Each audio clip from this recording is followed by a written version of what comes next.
Le secret d'Israël. Laissez Dieu combattre pour nous. Bienvenue à la Cité royale, où la foi se renforce et la parole bâtit nos vies. Aujourd'hui, on plonge au cœur d'une question qui peut vraiment soit transformer une vie de foi, soit la laisser stagner. Oui, C'est la volonté de Dieu d'intervenir pour nous. On va voir comment une petite nuance dans notre compréhension peut littéralement tout bloquer. absolument. Et à l'inverse, comment une foi bien alignée peut déverrouiller une puissance qu'on soupçonne même pas. On va vraiment décortiquer ça avec les Écritures. Oui. Et on va commencer par ce que je crois être, dans le fond, le plus grand mensonge qui paralyse la foi de tellement de gens. Ah oui, lequel? C'est l'idée, très subtile, que oui, Dieu peut nous aider, il a la capacité, mais qu'au fond, il ne le veut pas vraiment. Pas pour moi. Pas maintenant. C'est ça, pas pour ma situation. Et ça, c'est le nœud de tout le problème. C'est une distinction qui est tellement cruciale. On passe notre vie à se convaincre que Dieu est tout-puissant sans là. Mais la question qui nous ronge en silence, c'est est-ce qu'il a le désir d'intervenir dans mon chaos à moi? Exact. Et ce doute-là, même s'il est minuscule, il change tout dans la relation. Ça transforme Dieu en un genre de monarque distant, un peu capricieux. Plutôt qu'en père. Exactement. Plutôt qu'en père aimant. Et si au plus profond de toi, tu ne crois pas qu'il veut activement ta délivrance, ben, tu pries plus avec la même assurance. Non, c'est certain, t'agis plus avec la même audace non plus. Tu commences à te faire des plans B, des plans C. C'est ça. Et ce faisant, par notre propre incrédulité, on ferme la porte à la provision qu'il avait pour nous. On bloque le flux nous-mêmes. Pour comprendre l'assurance que les Israélites auraient dû avoir, il faut revenir au tout début, dans la Genèse. Le contexte de l'époque, c'est la clé. Oui. Quand le récit de la création commence, le mot utilisé pour Dieu, c'est Elohim. Mhm. Et ce qu'il faut saisir, c'est que pour les gens de l'époque, des Elohim, il y en avait des dizaines.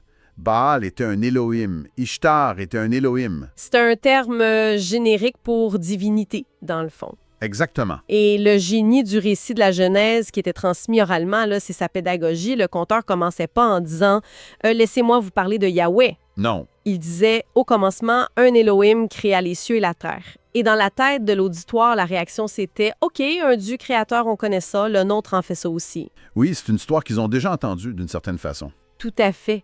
Mais ensuite, le récit continue. Cet Elohim-là, il sépare la lumière des ténèbres avec une seule parole. Il place le soleil et la lune dans le ciel, comme des horloges. Il crée la vie à partir de rien. Et là, l'auditeur de l'époque commence à se sentir un peu mal à l'aise. Il se dit attends une minute. Mon Dieu, Baal, il contrôle la pluie, OK, mais il n'a pas placé le soleil dans le ciel. C'est ça. La narration crée un décalage, une tension. Elle démontre une puissance qui est d'un tout autre niveau. Fait qu'à la fin du récit, la question qui brûle les lèvres de tout le monde, c'est plus quel Dieu, c'est mais qui est cet Elohim? C'est seulement à ce moment-là, une fois que sa supériorité est établie sans l'ombre d'un doute, que son nom est révélé. Yahweh. Le message était clair dès le début. Il n'est pas un Dieu parmi les autres. Il est dans une catégorie à part. C'est lui qui a créé le terrain de jeu où les autres dieux prétendent jouer. C'est exactement ça. Et cette démonstration de supériorité, qui est théorique dans la Genèse, elle va devenir une démonstration pratique, mais absolument écrasante en Égypte. Ah oui. On pense souvent au display comme à des catastrophes pour faire plier Pharaon, mais c'est tellement plus que ça. C'est une déclaration de guerre, c'est une confrontation divine en 10 rangs. Dieu lui-même le dit dans Exode, « J'exercerai des jugements contre tous les dieux d'Égypte. » Chaque plaie, c'est une frappe chirurgicale. Et les détails sont saisissants. Prends la première plaie, le Nil changé en sang. Pour un Égyptien, c'est pas juste une crise écologique, c'est une attaque théologique frontale. Le Nil, c'était la manifestation du dieu Hapi, la source de toute fertilité. Et pire encore, dans leur mythologie, le Nil était littéralement le sang du dieu Osiris. Fait qu'en transformant l'eau en sang, Yahweh dit pas juste « Hey, je contrôle votre eau », il leur dit « Je contrôle la source de votre vie, l'artère vitale de votre Dieu le plus fondamental. » Son sang m'obéit.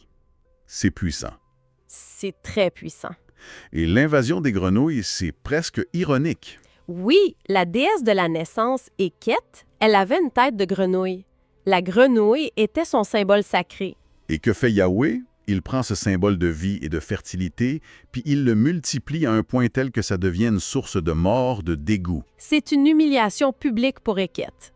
Il retourne l'arme de l'ennemi contre lui. Mais le coup de grâce, celui qui a dû vraiment glacer le sang des Égyptiens, c'est la 9e plaie. Les 3 jours de ténèbres. Il faut comprendre que le dieu le plus puissant de leur panthéon, c'était Amon-Ra, le dieu soleil. Le roi des dieux. Exactement. Chaque soir, il voyageait dans le monde souterrain pour combattre le chaos, et chaque matin, son lever, c'était sa victoire. C'était le cycle qui garantissait l'ordre de l'univers. Alors, 3 jours de noirceur totale, ça peut vouloir dire une seule chose dans leur tête. Ra a perdu. Il est mort, ou emprisonné, vaincu. Leur plus grand Dieu, la source de toute lumière, est complètement impuissant face aux ténèbres invoquées par Yahweh. C'est la défaite ultime. Le message est clair. Votre plus grand Dieu ne peut rien contre le mien. Et la 10e plaie, elle achève cette démolition. Elle ne vise pas un concept, elle vise une personne, Pharaon, qui était considéré comme un dieu sur terre. En frappant son premier-né, Dieu brise la lignée divine. Il anéantit l'avenir du culte de Pharaon. C'était une victoire totale, systématique. C'est ça, Dieu n'a pas juste libéré son peuple, il a démantelé pièce par pièce tout le système spirituel qui les gardait esclaves, pour être sûr que ces dieux-là ne les dérangeraient plus jamais. Avant de continuer, merci de vous abonner à la Cité Royale SQ. Ça nous soutient vraiment et ça vous permet de ne rien manquer. Alors imagine l'état d'esprit des Israélites après ça. Ils sortent d'Égypte, ils traversent la mer Rouge à pied sec. Et ils se retournent pour voir la plus grande armée du monde, les chars, l'élite de Pharaon, se faire engloutir. L'élan spirituel qu'ils devaient ressentir, c'est inimaginable. Ils sont portés par une vague de puissance, de certitude. Ils viennent de voir leur Dieu anéantir une superpuissance et tout son panthéon. Ils devaient se sentir invincibles. L'histoire prend une tournure qui est tellement, tellement humaine et tragique. Ils arrivent aux portes de Canaan, la terre promise. Ils envoient des espions. Et là, qu'est-ce qui se passe-t-il? 12 hommes voient la même chose, une terre fertile mais habitée par des géants. 10 d'entre eux reviennent en disant « C'est impossible, on était comme des sauterelles à leurs yeux. » Et en un instant, tout cet élan, toute cette énergie, toute la mémoire des 10 plaies, la mer Rouge, pouf, Tout est effacé. anéanti. Mais comment c'est possible? La peur. La peur a un pouvoir d'amnésie qui est incroyable. Ils n'ont pas cessé de croire que Yahweh existait. Non. Mais ils ont cessé de croire que Yahweh voulait et pouvait les aider contre ce nouvel obstacle-là. Ils ont regardé la taille des géants, puis ils ont conclu que le Dieu qui avait vaincu Ra était maintenant dépassé. C'est la même dualité qui nous piège aujourd'hui. On croit en Dieu, mais on ne croit pas qu'il est un Père qui veut intervenir ici et maintenant. Exactement. Et cette mentalité de sauterelle a des conséquences spirituelles directes. Il y a une loi spirituelle en jeu. Oui, notre concentration intense, notre obsession, qu'elle soit guidée par la foi ou par la peur, ça génère une énergie qui attire une réalité. C'est ça. Les Israélites sont devenus tellement obsédés par leur part des géants, tellement focalisés sur leur image de sauterelle, qu'ils ont essentiellement voté contre leur propre destinée. Leur peur était si puissante qu'elle a comme détourné le plan divin. Oui, Dieu a dû les renvoyer dans le désert, pas juste pour les punir, mais pour les sauver d'eux-mêmes. C'est la raison pour laquelle un voyage qui aurait dû prendre quelques semaines, 40 jours, A duré 40 ans. Ce n'était pas une punition passive, c'était une attente active. Dieu a attendu que toute la génération qui portait cette mentalité d'esclave et de sauterelle disparaisse. et il faut y voir une forme de miséricorde, dans le fond. Mais oui, imagine la cruauté de leur donner une terre qu'ils n'avaient pas la foi de défendre. Il l'aurait perdu à la première contre-attaque. La douleur d'avoir goûté à la promesse pour la perdre, ça aurait été bien pire. Tellement pire.